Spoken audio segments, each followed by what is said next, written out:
Hello students, how are you? I hope everything is fine. Yes, so let's continue the remaining part of the chapter, that is mole concept. Last class तक हम study कर चुके थे क्या? मोल मास, मोल number, मोल volume में relationship, कि किस तरह से हम किसी भी सब्सटेंस का अगर वॉल्यूम गिवन है तो उसका मोल पे अपन कमेंट कर सकते हैं, या हमें मोल गिवन है तो उसके मास पे अपन कमेंट कर सकते हैं, या अगर हमें कोई नंबर गिवन है तो उससे हम मोल निकाल सकते हैं. ठीक है, तो नेक्स्ट पार्ट यहाँ पे स्टार्ट करते हैं इस लेक्चर टॉपिक का, दैट इज केमिकल रिएक्शन में किस तरह से मोल एनालिसिस करते हैं. एग्जाम पॉइंट ऑफ व्यू से बात करें तो ये थोड़ा सा ज़्यादा इंपॉर्टेंट एरिया है. मोल कॉन्सेप्ट से जनरली डायरेक्टली क्वेश्चन नहीं पूछे जाते, ठीक है, बट ये वाला एरिया जो है यहाँ से कई बार डायरेक्टली क्वेश्चन भी पूछे गए हैं. ठीक है, एक्चुअली कि अब आप बोलोगे कि सर डायरेक्टली क्वेश्चन नहीं पूछे जाते तो पढ़ा के हो रहे हैं उसको. एक्चुअली मैं फर्स्ट क्लास में एक्सप्लेन किया था इसका सिग्निफिकेंस, कि फिजिकल केमिस्ट्री के हर चैप्टर में कहीं ना कहीं मोल कॉन्सेप्ट से रिलेटेड कॉन्सेप्ट वहाँ पे होता है. ठीक है, सो फिलहाल बात करते हैं किसी भी केमिकल रिएक्शन की. जैसे कि हमारे पास है कार्बन रिएक्ट कर रहा है किससे स्टूडेंट, O2 से, बना रहा है CO2. ई जैसा क्वेश्चन ले रहे हैं यहाँ पे. ठीक है, अच्छा यहाँ पे ये जो S या ये जो G लिखा है ये अपने आप में क्या रिप्रेजेंट कर रहा है, उसकी स्टेट, किस फेज में वो. S रिप्रेजेंट कर रहा है सॉलिड फेज को, G रिप्रेजेंट कर रहा है गैसियस फेज को, ये G रिप्रेजेंट कर रहा है गैसियस फेज को. तो कभी भी किसी केमिकल रिएक्शन में जनरली अपन मोल एनालिसिस अगर करना है तो रिएक्शन क्या होना चाहिए, अपने आप में बैलेंस होना चाहिए. बैलेंसिंग का क्या मतलब है, ये जो कोफिशिएंट आगे लिखे होते हैं इनको बोलते हैं बच्चे स्टोइकियोमेट्रिक कोफिशिएंट. जैसे कि कार्बन के आगे भी क्या लिखा है, 1 लिखा है, यहाँ पे भी O2 के आगे भी कितना लिखा है, 1. इनको बोलते हैं स्टोइकियोमेट्रिक कोफिशिएंट. तो कोई भी रिएक्शन को सबसे पहले अपन समझते हैं बैलेंस करना. बैलेंस करने के दो मेथड यहाँ पे होते हैं, एक तो हिट एंड ट्रायल मेथड जो कि अपन आज समझेंगे, एक दूसरा होता है अलग डिफरेंट मेथड ही होता है यहाँ पे, जिसको अपन पढ़ते हैं रेडॉक्स रिएक्शन चैप्टर में, आयन इलेक्ट्रॉन मेथड. वहां से भी आप बैलेंसिंग कर सकते हो, but most of the cases में हम हिट एंड ट्रायल मेथड यहाँ पे यूज करते हैं बैलेंसिंग के लिए. बैलेंसिंग का मतलब क्या है, तो हमने लास्ट क्लास में स्टडी किया था law of mass of conservation. क्या होता है यहाँ पे कि कोई भी हमारे पास केमिकल रिएक्शन जब प्रोसीड हो रहा है तो इनिशियल मास मतलब रिएक्टेंट का मास जितना है प्रोडक्ट का मास भी उतना ही होना चाहिए. लेट्स सपोज आपने 100 ग्राम इन दोनों का कंबाइन मास लिया तो फाइनल हमारे पास मास कितना होना चाहिए, 100 ग्राम. तो उसी को रिप्रेजेंट कर रहे हैं यहाँ पे कुछ कोफिशिएंट, इनको बोल रहे स्टोइकियोमेट्रिक कोफिशिएंट. जैसे कि इसका 1 मोल लिया तो इसका 1 मोल लिया तो इसका भी कितना बनेगा स्टूडेंट, 1 मोल बनेगा. देख सकते हैं आप, इधर भी एक कार्बन है, एटम है, इधर भी एक कार्बन एटम है, इधर हमारे पास 2 ऑक्सीजन एटम है, इधर भी क्या है हमारे पास 2 ऑक्सीजन एटम है. ठीक है, तो ये केमिकल रिएक्शन अपने आप में बैलेंस है, तो हम बोल सकते हैं ये से तो पहले से बैलेंस है. मान लो हम इस तरह का कोई केमिकल रिएक्शन ले रहे हैं, carbon plus O2 gives CO, carbon monoxide इस बार बोल रहा है, यहाँ पे कार्बन डाइऑक्साइड बन रही है. ठीक है, अब हमसे बोला है कि क्या है केमिकल रिएक्शन बैलेंस है क्या, तो आप देखो यहाँ पे तो 2 ऑक्सीजन है और यहाँ पे 1 ऑक्सीजन है, तो क्या बैलेंसिंग है क्या, नहीं. लेफ्ट साइड पे एटम और राइट साइड पे एटम क्या होने चाहिए, इक्वल होने चाहिए. तो इस मॉलिक्यूल को मैं क्या करता हूँ, हाफ से मल्टीप्लाई कर दूं. अब बच्चे कंफ्यूज हो जाते हैं कि सर O2 का एक मॉलिक्यूल तो समझ में आता है कि O2 का एक मॉलिक्यूल का मतलब ये हो गया कि 2 ऑक्सीजन के एटम कनेक्टेड है. सर हाफ मॉलिक्यूल पॉसिबल है क्या इसका, तो यहाँ पे बच्चा हाफ मॉलिक्यूल नहीं, एक्चुअली हम जनरली बताएंगे इसको 1 हाफ मोल हो गया. ये मेरे पास हाफ का मतलब यहाँ पे क्या है, हाफ मोल मेरे पास क्या है, O2 मॉलिक्यूल्स हैं. हाफ मोल पॉसिबल है O2 मॉलिक्यूल्स का, हाफ मॉलिक्यूल पॉसिबल नहीं है O2 का. ठीक है, तो वो तो क्लियर हो गया डाउट आपका ऐसे. अब हाफ मोल का मतलब क्या, देखो 1 मोल अगर मेरे पास O2 होती तो उसमें कितने मॉलिक्यूल्स होते, इतने मॉलिक्यूल्स होते. अब इसका हाफ कर दिया तो हाफ से मल्टीप्लाई कर दो, तो इतने मॉलिक्यूल तो पॉसिबल है ना बच्चा. यस, तो हाफ से कंफ्यूज नहीं होना है कि सर हाफ मॉलिक्यूल कैसे पॉसिबल है, हाफ मोल है वो. तो ये जो स्टोइकियोमेट्रिक कोफिशिएंट है इसको रिप्रेजेंट कर रहे हैं बच्चा इसके मोल्स को. कि अब इसका समझ भी लेते हैं. यहाँ पे देखो हाफ मोल, यहाँ पे मेरे को सोच समझ के आंसर करना. अभी भी इस लेफ्ट साइड पे, सॉरी राइट साइड पे ऑक्सीजन के मोल कितने, 1 मोल. लेफ्ट साइड पे भी ऑक्सीजन एटम के कितने मोल होने चाहिए, 1 मोल. तो यहाँ पे देखो O2, एक O2 के मॉलिक्यूल में 2 ऑक्सीजन के एटम है, तो O2 के हाफ मोल है. O2 का क्या है, हाफ मोल है. अच्छा, तो एक ऑक्सीजन में 2 एटम है तो हाफ मोल ऑक्सीजन में कितने एटम हो जाएंगे, 2 मोल एटम. तो इसको मल्टीप्लाई किया तो वापस से 2 से 2 कैंसिल आउट हो गया, तो वापस से देखो यहाँ पे ऑक्सीजन के एटम कितने, यहाँ पे 1 मोल हो गए. तो इसको हम ऐसा लिख सकते हैं कि 1 मोल मेरे पास क्या हो गया, अभी ऑक्सीजन के एटम हो गए. इधर भी 1 मोल उधर भी 1 एटम, तो 1 मोल बैलेंस हो गया, इधर भी 1 कार्बन उधर भी कार्बन, इसको बोलेंगे बच्चा बैलेंसिंग ऑफ केमिकल रिएक्शन। ये पहले से बैलेंस था, इसको बैलेंस कर दिया। एक और एग्जांपल ले रहे हैं, जैसे कि हमारे पास है CH4 + O2 gives CO2 and H2। सबसे पहले बैलेंस करते हैं कार्बन को, इधर 1 कार्बन इधर भी 1 कार्बन, फिर बैलेंस करते हैं हाइड्रोजन को, इधर 4 हाइड्रोजन, इधर कितने फिलहाल 2 हैं, तो इसको मल्टीप्लाई कर दिया हमने फैक्टर 2 से, स्टोइकोमेट्रिक कोएफिशिएंट कितना लगा दिया 2। तो पहले कार्बन बैलेंस किया, फिर हाइड्रोजन बैलेंस किया, फिर ऑक्सीजन बैलेंस करेंगे। अभी यहाँ पे ध्यान देना, ऑक्सीजन आपको ये वाले ऑक्सीजन कंसिडर करने हैं, क्योंकि इसको बैलेंस कर चुके आप कार्बन को CO2 की फॉर्म में, हाइड्रोजन को बैलेंस कर चुके हैं आप O2 के फॉर्म में, तो यानी कि इधर अपन पूरा बैलेंस कर चुके हैं। तो यहाँ पे अब चेंजेस नहीं कर सकते, तो यहाँ पे देखो ऑक्सीजन कितने हो गए, यहाँ पे 2 ऑक्सीजन मिले और 2 ऑक्सीजन यहाँ पे, टोटल ऑक्सीजन कितने राइट हैंड साइड पे 4, इधर कितने फिलहाल 2, तो इसको मल्टीप्लाई कर दिया मैंने 2 से, समझा क्या? तो यहाँ पे क्या हो गया, इसका बैलेंसिंग हो गया।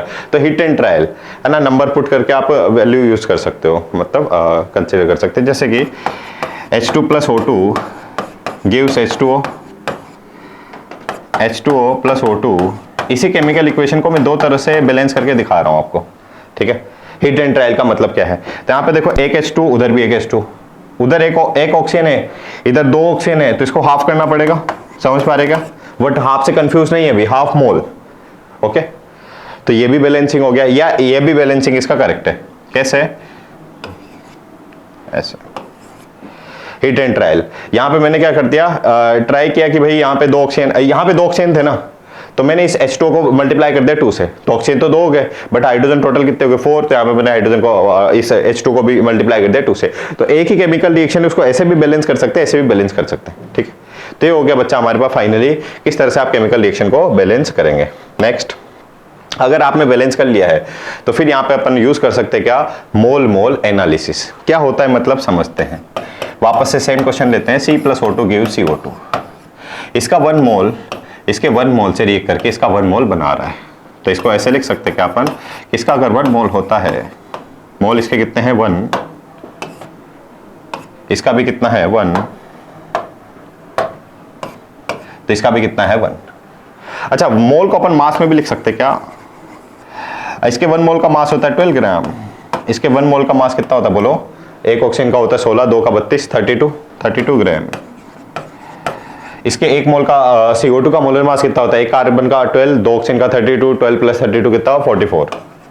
और यहाँ पे देखो कहीं ना कहीं अभी हमने प्रूफ भी कर दिया वो law of mass of conservation को, 12 + 32 कितना 44, तो इधर भी 44 ग्राम था, उधर भी कितना 44 ग्राम है। तो कहीं ना कहीं अभी समझ में आया, इसको क्या बोले, मोल मोल रिलेशन एनालिसिस। तो इसका 1 मोल इसके 1 मोल से रिएक्ट करके इसका 1 मोल बनाएगा, या इसका 12 ग्राम इसके 32 ग्राम से रिएक्ट करके इसका 44 ग्राम बनाएगा। या बात कर लेते हैं वॉल्यूम, वॉल्यूम बता रहे हैं अपन को STP पर। अच्छा, ये तो सॉलिड है, ये तो बच्चा क्या है, सॉलिड है, तो सॉलिड के वॉल्यूम को लगभग नेग्लिजिबल कंसीडर किया है। खुद भी सोचना 12 ग्राम का वॉल्यूम कितना सा होगा, तो इसके कंपैरिजन में इसका कुछ वॉल्यूम होगा। अच्छा, STP पर जो गैस का वॉल्यूम कितना होता है 22.4 लीटर, तो हमारे पास यहाँ पे कितना वॉल्यूम है 22.4 लीटर। 1 मोल CO2 बनी तो इसका भी वॉल्यूम कितना रहेगा 22.4 लीटर। तो पहले भी 22.4 लीटर था, बाद में भी 22.4 लीटर है, ठीक है।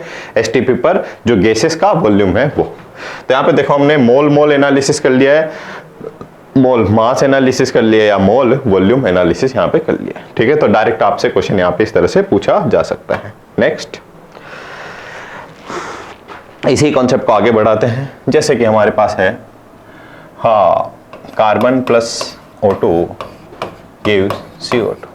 अच्छा, यहाँ पे मेरे को इतना सा आंसर करना, लेट सपोज हमने इसके कितने मोल लिए हैं, 10 मोल लिए हैं, इसके भी 10 मोल लिए, तो इसके कितने बनेंगे बोलो, इसके कितने बन जाएंगे बच्चा 10।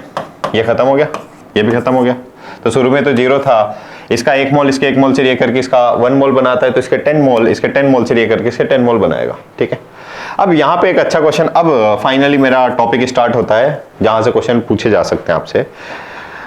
अब आपसे क्वेश्चन पूछा गया है कुछ इस तरह का कि इसके तो आपके पास 10 मोल हैं। दूसरा केस है, केस 2, इसके तो 10 मोल है और इसका 1 मोल ही है, तो बोला आपसे CO2 के कितने मोल बनेंगे, ठीक है। अब यहाँ पे सोचो, अगर इसका 1 इसके 1 से रिएक्ट कर रहा है तो इसका 1 मोल बनता है, तो इसका 1 मोल इसके CO2 कार्बन के 1 मोल से रिएक्ट कर लेगा, इसका 1 मोल बना देगा। अब जैसे इसका 1 मोल रिएक्ट कर गया, यानी कि O2 का अमाउंट कितना हो गया, खत्म हो गया। O2 का अमाउंट क्या हो गया, खत्म हो गया। इसका 1 मोल इसके 1 मोल से रिएक्ट कर चुका है, तो 10 में से 1 रिएक्ट कर चुका है, तो इसका 9 बचा। इसका 1 मोल इसके 1 मोल से रिएक्ट करके इसका 1 मोल बनाता है, तो इसका 1 मोल बना भी सही, ठीक है। तो शुरू में इसके 10 मोल थे, इसका 1 मोल था O2 का, तो CO2 का मोल कितना था, 0। फिर इसने ना रिएक्ट करना स्टार्ट किया, ऑक्सीजन का 1 मोल कार्बन के 1 मोल से रिएक्ट कर गया, तो 10 में से 1 रिएक्ट कर गया, तो बचा कितना, 9, ठीक है। तो हम क्या देखेंगे इस रिएक्शन में कि रिएक्शन कंप्लीट हो गया आपके पास, फिर भी हमारे पास कुछ रिएक्टेंट का अमाउंट अवेलेबल है, इसीलिए इस रिएक्टेंट को हम क्या बोलेंगे, एक्सिस। क्या बोलेंगे इसको, कार्बन तो क्या है हमारे पास एक्सिस में है, और जो अमाउंट में कम होता है उसको हम बोलते हैं लिमिटिंग रिएजेंट बच्चा। उसको क्या बोलते हैं अपन, लिमिटिंग रिएजेंट। जिस भी सब्सटेंस का कम अमाउंट होता है उसको बोलते हैं लिमिटिंग रिएजेंट, ठीक है। तो यहाँ पे कॉन्सेप्ट इंट्रोड्यूस करते हैं अपन फाइनली किसका, लिमिटिंग रिएजेंट का, कि लिमिटिंग रिएजेंट होते क्या है, समझते हैं इसको डिटेल में। मोस्ट ऑफ द क्लासेस में एक ही एग्जांपल लेता हूँ, सेम एग्जांपल अपन यहाँ पे भी फॉलो करते हैं। क्या, हमारे पास एक कार का फैक्ट्री है, ठीक है, हमारे पास क्या है, एक कार का फैक्ट्री है। तो एक कार बनाने के लिए कुछ ये एंटिटीज रिक्वायर्ड है, ठीक है। एक कार अगर बनानी है आपको फैक्ट्री में, तो एक तो हमारे पास क्या लगेगा, स्टीयरिंग, और क्या होंगे, 4 टायर्स लगेंगे, ठीक है। एक तो स्टीयरिंग व्हील हो गया, और 4 क्या लग रहे हैं, टायर लग रहे हैं, तो इससे कार बन गया। हाइपोथेटिकल सिचुएशन ले रहे हैं सब कुछ अपन। तो कार की फैक्ट्री में ऐसा ऐसा होता है, तो इसका 1 अगर होगा तो 4 टायर होने चाहिए, तो ही एक कार बनेगी। अब आपके पास मेरे को सोच समझ के आंसर करना कि 2 तो स्टीयरिंग है बच्चे, 2 तो क्या है आपके पास, स्टीयरिंग है, और 4000 टायर है। आपसे पूछा है सिंपल सा फॉर्मेट कि कितनी कार का बने फॉर्मेशन हो सकता है इस पर्टिकुलर फैक्ट्री में, बोलो, सोचो 10 सेकंड के लिए। 2 तो स्टीयरिंग है, फैक्ट्री में रॉ मटेरियल ना अभी मान लो सप्लाई बंद नहीं हो रहा है, तो स्टीयरिंग बन नहीं पा रहा वहां पे, तो 2 तो स्टीयरिंग है और 4000 टायर है, कितनी कार बनेगी, बोलो। तो आप बोलोगे सर 2 कार्स बनेगी यहाँ पे, कि सर एक स्टीयरिंग से 4 टायर कनेक्ट करके कार बना दिया, 2 स्टीयरिंग से 8 टायर लगा देंगे और 2 कार बन जाएगी। बट जैसे ही 2 कार बनी तो सारे के सारे स्टीयरिंग खत्म हो गए, तो टायर अभी भी रिमेनिंग है, तो स्टीयरिंग खत्म हो गया ना, यानी कि ये सब्सटेंस कम अमाउंट में था, तो इसी को क्या बोलते हैं बच्चा, लिमिटिंग रिएजेंट बोलते हैं। इसी को क्या बोलते हैं आप, लिमिटिंग रिएजेंट बोलते हैं, ठीक है। जो सब्सटेंस कम होता है उसको बोलते हैं लिमिटिंग। और ये बात ध्यान देने वाली है, एग्जाम में यही पूछा जाता है बस आपसे, कि इस पर्टिकुलर इसको मान लेते हैं थोड़ी देर के लिए कोई केमिकल रिएक्शन है, कि मेरे पास ये एक सब्सटेंस है, दूसरा सब्सटेंस है और ये प्रोडक्ट है। तो जो लिमिटिंग रिएजेंट है उसका तो पूरा पूरा कंजम्पशन हो जाता है। जो दूसरा सब्सटेंस है उसको बोलते हैं एक्सिस रिएजेंट। इसको क्या बोलते हैं बच्चा, एक्सिस रिएजेंट। तो इसका कुछ अमाउंट रिएक्शन के बाद भी बचा रहेगा, बोलो अब कितना बचा रहेगा। तो 4000 में से 8 टायर यूज हो गए, तो कितने अमाउंट बचे रहेंगे, 3992 टायर्स अभी भी रिमेनिंग है, यानी कि इसका एक्सेस अमाउंट है। इसका अमाउंट कितना हो गया आफ्टर द रिएक्शन, 0। और सबसे इंपॉर्टेंट बात कि लिमिटिंग रिएजेंट डिसाइड करता है कि कितना प्रोडक्ट बनेगा। तो कैसे रिलेट कर लेना है, अभी फाइनली रिलेट करना सीखो। इसके 1 से इसके कितने बनता है, 1, यहां भी 1 लिखा है, यहां पे भी 1 लिखा है, तो इसके 2 से इसकी भी कितनी कार बन गई, 2। और ये अपन समझ भी चुके हैं, 2 स्टीयरिंग है, अच्छा 2 कार बन जाएगी। तो लिमिटिंग रीजन डिसाइड करता है कि कितना प्रोडक्ट का फॉर्मेशन हो। देखो अगर इस पे फोकस करें, बच्चे कंफ्यूज हो जाते हैं कि सर 4 टायर तो 1 कार, सर 4000 टायर तो 1000 car.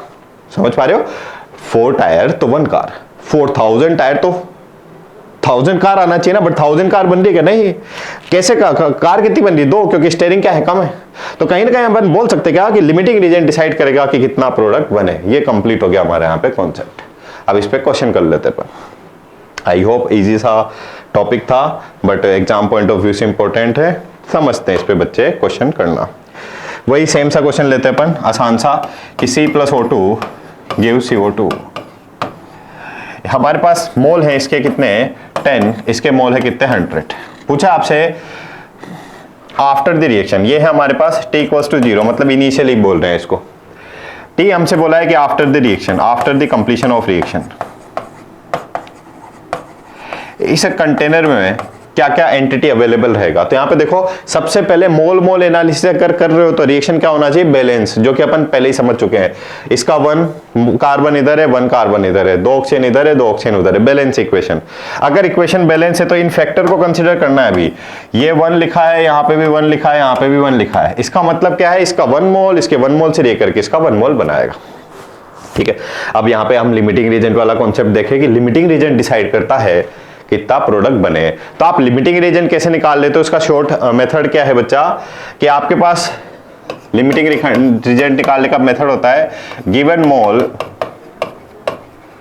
Upon stoichiometric coefficient. Stoichiometric coefficient जैसे कि कार्बन का हो गया 1, O2 का हो गया 1, इस तरह से स्टोइकोमेट्रिक कोएफिशिएंट। तो यहाँ पे देखो, और ये इस रेशियो में जो सबसे कम वैल्यू होती है, इस रेशियो में जो सबसे कम वैल्यू आएगी, स्मॉलेस्ट वैल्यू जिस भी रिएजेंट के लिए आती है, वही हमारा क्या हो जाता है, लिमिटिंग रिएजेंट हो जाता है। तो देखो यहाँ पे गिवन मोल कितने कार्बन के 10, तो 10/1 गिवन मोल कार्बन के 10 अपॉन स्टोइकोमेट्रिक कोएफिशिएंट 1, तो 10/1। इसके लिए गिवन मोल कितने 100, कोएफिशिएंट कितना है 1, तो ये तो आ रहा है 10 और ये आ रहा है 100। तो स्मॉलेस्ट कौन सा है इन दोनों में से, इस दोनों का रेशियो ले लिया अपन, इस रिएजेंट के लिए ये रेशियो मिला, इस रिएजेंट के लिए ये रेशियो मिला, तो दोनों में कम वैल्यू कौन सी, ये वाली स्मॉलेस्ट ये है। तो जिसकी वैल्यू स्मॉलेस्ट होती है वो क्या होता है, लिमिटिंग रिएजेंट। और आप कॉमन सेंस से भी सोच सकते हो ना, एक कार्बन का 1 मोल चाहिए तो ऑक्सीजन का ये भी 1 मोल चाहिए, तो अगर ऑक्सीजन के 100 मोल है तो कार्बन के भी कितने होने चाहिए थे 100, बट कम है 10 ही है, कम अमाउंट में है, कम अमाउंट में, तो लिमिटिंग रिएजेंट। बहुत फास्ट आपको निकालना है, ऐसे सोच के नहीं निकालना, तो इस फॉर्मूला से निकाल लेंगे। ठीक है, तो मेरे को पता लग गया लिमिटिंग रिएजेंट ये है। तो यहाँ पे तो बिना कुछ सोचे समझे लिख देना बच्चा कि लिमिटिंग रिएजेंट तो पूरा का पूरा कंजम्पशन हो जाता है, तो इसका अमाउंट तो कितना रहेगा 0। और दूसरी बात, लिमिटिंग रिएजेंट ही डिसाइड करता है कितना प्रोडक्ट बनता है। तो इसके 1 मोल से इसका 1 मोल बन रहा है, तो इसके 10 मोल से इसका कितना बनेगा 10 मोल। इसको देखना ही नहीं है मेरे को CO2 को, फिलहाल ये समझ चुके अपन। स्टीयरिंग डिसाइड करेगा कितनी कार बनेगी, टायर को देखना ही नहीं है, क्योंकि टायर तुम मनमान पड़े हैं, बहुत सारे पड़े हैं ना। तो इसके 10 से इसके 10 ये खत्म हो चुका है। अच्छा यहाँ पे देखो फाइनली ये एक्सिस रिएजेंट है, यानी कि इसका कुछ अमाउंट बचा रहेगा। इसका 1 मोल इसके 1 मोल से रिएक्ट कर रहा है, तो इसके 10 मोल इसके 10 मोल से रिएक्ट करेगा, तो 100 में से 10 चले गए, तो बचे कितने फाइनली 90 मोल। तो आफ्टर द रिएक्शन इसके 0 मोल रहेंगे, इसके 90 मोल रहेंगे और इसके 10 मोल रहेंगे। ठीक है बच्चे, तो यहाँ पे हमारा कंप्लीट हो गया कॉन्सेप्ट लिमिटिंग रिएजेंट का। सबसे अच्छे क्वेश्चन बनते हैं यहीं पे। अब इस पे आपको करना है थोड़ा सा बच्चा प्रैक्टिस। ओके, जैसे कि 1 और 2 क्वेश्चन यहाँ पे ले लेते हैं इससे रिलेटेड। जैसे कि हमारे पास है CH4 + O2 gives CO2 and H2। अच्छा, हमारे पास इसके कितने मोल हैं, इसके भी 10 मोल हैं और इसके भी 10 मोल हैं। ये हमारे पास गिवन मोल है, ये आपके पास क्या है गिवन मोल या इनिशियल मोल आपने लिए थे। इसके 10 इसके 10 पूछा आपसे कितना CO2 और H2 का क्या क्या अमाउंट होगा, और साथ ही साथ पूछ लिया इसका मास कितना होगा। आपसे पूछा है मास, पूछा है यहाँ पे बस CO2 और H2 का मास कितना कितना होगा। समझते हैं, स्टार्ट करते हैं क्वेश्चन को। अब यहाँ पे देखो, कभी भी अपन मोल मोल एनालिसिस कर रहे हैं, लिमिटिंग रिएजेंट का तो कॉन्सेप्ट बाद में आएगा। कभी भी जब मोल मोल एनालिसिस कर रहे हैं, मतलब कितना रिएक्टेंट है कितना प्रोडक्ट है, इसको बोल रहे हैं मोल मोल एनालिसिस। तो वो तब कर पाएंगे आप जब रिएक्शन क्या हो, बैलेंस हो। जब रिएक्शन क्या हो, बैलेंस हो। तो क्या रिएक्शन बैलेंस है क्या, नहीं, तो पहले इसको बैलेंस करेंगे। इधर एक कार्बन इधर एक कार्बन, इधर 4 हाइड्रोजन उधर 2 हाइड्रोजन, तो मतलब मल्टीप्लाई कर दिया इधर 2 से। फिर उधर ऑक्सीजन देखो, इधर 2 और 2 4 ऑक्सीजन, तो इधर मल्टीप्लाई कर देंगे ऑक्सीजन को 2 से। तो ये मेरे को कोफिशिएंट मिल गया बच्चा, मेरे को क्या मिल गया अभी, कोफिशिएंट मिल गया। इसका तो 1 और इसका कितना 2। अब यहाँ पे वो फॉर्मूला से निकालते इस बार ना लिमिटिंग रिएजेंट। लिमिटिंग रिएजेंट का क्या फॉर्मूला था, given mole upon coefficient. Given mole 10/1 कितना आएगा 10, 10/2 कितना आएगा 5। कौन सी वैल्यू कम आ रही है, ये वाले, इसके लिए कम आ रहा है वो रेशियो। तो ये मेरा क्या हो गया बच्चा, लिमिटिंग रिएजेंट हो गया। बस इस पे ऐसे लिख दिया करो, ये लिमिटिंग रिएजेंट है। ठीक है, तो आफ्टर द रिएक्शन ये वाला पार्ट तो डायरेक्ट लिख दूं क्या कि लिमिटिंग रिएजेंट तो पूरा पूरा खत्म हो जाएगा। दूसरा, लिमिटिंग रिएजेंट डिसाइड करता है कितना कितना प्रोडक्ट बनेगा। अब यानी कि इसका कोफिशिएंट देख के आंसर करना है कि इसका 2 मोल तो इसका 1 मोल, मतलब इससे कोई मतलब ही नहीं रहा मेरे को अभी प्रोडक्ट के बारे में ना। याद आ रही हो कंडीशन कि टायर मनमान थे 4000 थे, बट टायर को देख के अपन कमेंट करेंगे कितनी कार बनेगी, नहीं। तो उसी तरह से जो लिमिटिंग रिएजेंट है उसके बेसिस पे अपन प्रोडक्ट बनाते हैं। तो यहां पे देखो इसके 2 मोल से इसका 1 मोल बनता है, तो इसके 10 मोल से कितना बनेगा बोलो, इसके 2 से इसका 1, यानी कि हाफ मोल बन रहे हैं, आधे। तो इसके 10 हैं तो इसके कितने बनेंगे 5 5, सिंपल सा मैथ्स। इसके 2 से इसका 1, तो इसके 10 से इसका कितना बनेगा 5। उसी तरह से इसके 2 से इसका 2, यहां पे कोफिशिएंट 2 है, यहां पे भी कोफिशिएंट 2 है, इसीलिए इसको बैलेंस किया था अपन ने ताकि अपन एनालिसिस करें। एनालिसिस का मतलब वो भी समझिए, इसके 2 मोल से इसका 2 मोल बन रहा है, तो इसके 10 मोल से इसका कितना बनेगा 10 मोल। तो इसके 5 मोल, इसके 10 मोल बने, ये खत्म हो गया पूरा पूरा। अब इस पे कमेंट कर लेते हैं। इसके 2 मोल थे तो इसके हाफ रिएक्ट कर रहे थे, तो इसके अगर 10 हैं तो इसके कितने रिएक्ट करेंगे हाफ, यानी कि 5, तो 5 बचे रहेंगे। इसीलिए इसको क्या बोल रहे हैं हमने, एक्सिस रिएजेंट बोला है। इसको क्या बोला है हमने, एक्सिस रिएजेंट बोला है, और इसको बोला है लिमिटिंग रिएजेंट। ठीक है, तो इस तरह से हमसे क्वेश्चन पूछे जा सकते हैं बच्चा, अच्छे कॉन्सेप्ट होते हैं। तो हमसे तो देखा यहाँ पे मोल नहीं पूछे थे उसने, हमसे तो उसने मोल नहीं पूछे थे, हमसे तो उसने पूछा था मास। अब वो मोल निकाल लिए, अब मास निकालना तो आसान है। हम जानते हैं कि मोल का फॉर्मूला क्या होता है, मोल का फॉर्मूला होता है मास अपॉन मोलर मास। तो मास का फॉर्मूला क्या होगा बोलो, W का फॉर्मूला क्या होगा, मोल मल्टीप्लाई बाय मोलर मास। मोल यहाँ पे कितने हैं बोलो 5, और मोलर मास CO2 का कितना होता है 44, तो 5 मल्टीप्लाई बाय 44 ग्राम, तो इसका मास आ गया। और इसका भी मास कैसे निकालोगे, मोल मल्टीप्लाई बाय मोलर मास। मोल है 10 और मोलर मास H2 का होता है कितना 18, तो एक H2 का 18। ठीक है, अब ये बच्चे इससे कंफ्यूज हो जाते हैं कि सर ये 2 भी मल्टीप्लाई करोगे यहाँ पे, नहीं ना, ये 2 तो हमने एनालिसिस के लिए यूज कर लिया पहले ही, कि इसका अगर 2 मोल है तो इसके 2 मोल बनेंगे, तो इसके भी 10 मोल है तो इसके भी 10 मोल बनेंगे, तो वो तो अपन वहीं पे यूज कर लिए। ठीक है, क्योंकि यहाँ पे हमारे पास कितने मोल बने, इसके 10। अब इस 2 से मेरे को कोई मतलब नहीं है। बच्चे कई बार यहाँ गलती कर देते हैं कि सर इसका मास निकाल रहा था तो इसके मोलर मास से मैंने सर 2 को भी मल्टीप्लाई कर देना ही ना, मोल तो अपन निकाल चुके हैं। ठीक है, वो तो अपने को इसका जो 2 है वो तो हमने यूज कर लिया कहाँ पे बच्चा, स्टोइकियोमेट्री कैलकुलेशन में। ठीक है, तो इस तरह से हमने यहाँ पे डिस्कस किए बच्चे कहीं सारे question that is based on the limiting reagent. Okay, that's it. इसके अलावा भी एक इसमें कॉन्सेप्ट होता है दैट इज POSE, कि मान लो आपके पास ऐसी केमिकल कोई रिएक्शन है जिसको आप बैलेंस कर ही नहीं पा रहे, है ना, मतलब काफी कॉम्प्लिकेटेड है, या आपके पास क्वेश्चन में कोई सफिशिएंट इंफॉर्मेशन नहीं है उसको बैलेंस करने की। ठीक है, कुछ पार्ट मिसिंग है, मतलब इंटेंशनली उसमें कुछ पार्ट क्या है मिसिंग है क्वेश्चन में। ठीक है, इंटेंशनली, तो आप उसको बैलेंस कर ही नहीं पा रहे, तो फिर उस केस में अपन किस तरह से मोल मोल एनालिसिस कर लेते हैं। तो वहां पे कॉन्सेप्ट है that is known as what, POSE, principle of atom conservation. ठीक है, तो उसको अपन डिस्कस करेंगे नेक्स्ट क्लास में। फिलहाल इससे रिलेटेड 1 और 2 क्वेश्चन अपन देख लेते हैं लिमिटिंग रिएजेंट से। जैसे कि हमसे पूछा है कि how many gram of O2 are required to completely react with 0.200 gram of hydrogen to yield water, also calculate the amount of water is form. ठीक है, तो यहाँ पे देखो, सबसे पहले आपसे इस तरह के क्वेश्चन पूछे जाते हैं तो आप लिखोगे रिएक्शन। उसने क्या बोला है कि ऑक्सीजन रिएक्ट कर रहा है किससे, हाइड्रोजन से, तो H2 रिएक्ट कर रहा है O2 से, क्या बना रहा है H2। इसको मैं क्या बोला था, कभी भी जब एनालिसिस करते हुए तो सबसे पहले इसको कर लेते हैं बैलेंस।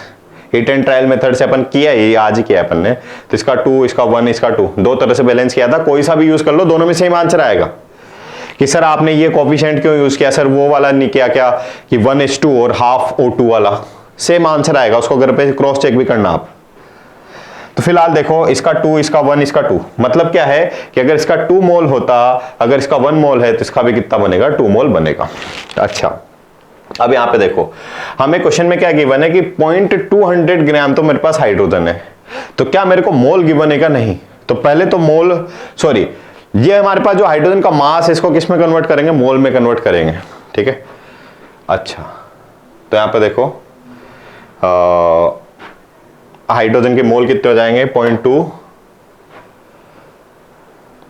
पता नहीं इसने क्या किया। अच्छा, इसने वो डायरेक्टली मेथड यूज कर लिया कि इसके 4 ग्राम से इसका 32, तो इसके 200 ग्राम से इसका इतना रिएक्ट करेगा। बट मैं मेथड बता रहा हूं, उसको आप यूज करना। क्या आप निकालो mole of hydrogen. Mole of hydrogen कितना आएंगे बोलो, 0.2 अपॉन हाइड्रोजन का मोलर मास कितना होता है 2, तो कितने आ गया बच्चा है 0.1, तो हाइड्रोजन के मोल आ गए 0.1। उसी तरह से निकाल लेते हैं किसके, मोल ऑक्सीजन के। अच्छा, ऑक्सीजन का हमसे पूछा है कि यहाँ पे उसका मास तो अपने को पता करना है, हमें ऑक्सीजन का मास तो पता करना है। अब यहाँ पे देखो, अगर इसके 2 मोल होते तो कंप्लीटली रिएक्ट कितने मोल से करता है, ऑक्सीजन के 1 मोल से। तो अगर इसके 2 मोल तो इसके 1 मोल। हमारे पास अगर हाइड्रोजन कितनी है बच्चा, 2 मोल है, तो कितनी ऑक्सीजन वहां पे नेसेसरी होगी, 1 मोल। तो अगर हाइड्रोजन मेरे पास 0.1 मोल है तो ऑक्सीजन कितनी होगी बोलो, इसके 2 मोल से इसका 1 मोल रिएक्ट कर रहा है, तो इसके 1 मोल से रिएक्ट करेगा इसका हाफ मोल, तो इसके ऐसा आ जाएगा 0.1/2 मोल ऑक्सीजन यहाँ पे रिक्वायर्ड होगी। 6 क्लास का मैथ्स है। इसके 2 से इसका 1, तो इसके 1 से इसका हाफ, तो इसके 0.1 से इसका हाफ मल्टीप्लाई बाय 0.1, तो इतनी ऑक्सीजन मेरे को रिक्वायर्ड होगी, यानी कि 0.1/2। तो ये तो आ गया मेरे पास ऑक्सीजन के मोल। ऑक्सीजन के क्या आ गया? मोल आ गया। बट हमसे तो पूछा है ऑक्सीजन का मास। अब ऑक्सीजन के मोल आ गए, ऑक्सीजन का मास तो निकाल सकते हैं। ऑक्सीजन के मोल का फॉर्मूला क्या होता है बच्चा? Mass upon molar mass. तो वेट ऑफ O2 कैसे निकालेंगे? ऑक्सीजन के mole multiply by molar mass of oxygen. Oxygen के मोल तो ये रहे 0.1/2, और ऑक्सीजन का O2 का मोलर मास कितना होता है? 32। कितना होता है? 32। तो 32 डिवाइडेड बाय 2 16, 16 मल्टीप्लाई बाय 0.1 तो 1.6। तो फाइनली हमारा ऑक्सीजन कितनी बने, कितनी रिक्वायर्ड होगी? 1.6। ऑक्सीजन कितनी रिक्वायर्ड होगी बच्चा? 1.6 ग्राम। ठीक है। और अगेन हम बात करें, इसका 2 मोल इसके 1 मोल से रिएक्ट करके इसके 2 मोल बना रहे हैं, यानी कि ऐसा बोल सकते हैं कि इसके अगर 2 मोल है तो इसके भी 2 मोल बन रहे हैं।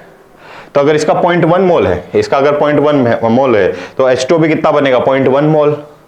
अच्छा, हाइड्रोजन का H2 का 0.1 मोल बन रहा है। H2 का क्या बन रहा है? 0.1 मोल बन रहा है। H2 के मोल कितने हैं? 0.1। तो H2 हम जानते हैं मोल का फॉर्मूला होता है मास अपॉन मोलर मास। तो मास कितना आ जाएगा यहाँ पे? मोल मल्टीप्लाई बाय मोलर मास। मोल है 0.1, मोलर मास है कितना? H2 का 18, तो कितना आ गया? 1.8। तो ये वेट ऑफ आ गया किसका बच्चा? H2 का कितना? 1.8। आंसर किस में आएगा? ग्राम में। ठीक है। तो आपने यहाँ पे देखा, इस तरह से हम मोल एनालिसिस करके किसी भी क्वेश्चन का आंसर फाइंड कर सकते हैं। मोल मास रिलेशन, मोल वॉल्यूम, कुछ क्वेश्चन ऐसे होते हैं यहाँ पे वॉल्यूम का भी एनालिसिस करता है, जैसे कि यहाँ पे मोल और मास में अपन ने काम किया। ठीक है। और इसमें लिमिटिंग रिएजेंट वाला कॉन्सेप्ट नहीं था, लिमिटिंग रिएजेंट वाले क्वेश्चन अपन ने कर चुके हैं। ठीक है। तो पहले तो आप करेंगे बैलेंस। फाइनली समराइज कर देते हैं, आपने क्या पढ़ा है? केमिकल रिएक्शन में स्टोइकियोमेट्रिक कोएफिशिएंट का क्या सिग्निफिकेंस है वो समझ चुके हैं अपन। दूसरा, कोई भी अपन को केमिकल रिएक्शन में बताना है कितना प्रोडक्ट बनेगा, तो उसके लिए अपने को कंसीडर करना पड़ेगा कि हमारे पास कोई लिमिटिंग रिएजेंट तो नहीं है। अगर लिमिटिंग रिएजेंट है तो लिमिटिंग रिएजेंट डिसाइड करता है कितना प्रोडक्ट बनेगा। ठीक है। और कितना एक्सेस अमाउंट रिएक्टेंट बचा रहेगा। ठीक है। तो यहाँ पे हमारा कंप्लीट हो गया, that is concept about limiting reagent. Next class में स्टार्ट करेंगे principal of atom conservation and certain concentration term. So that is all for the today. Thank you. Bye bye. Take care.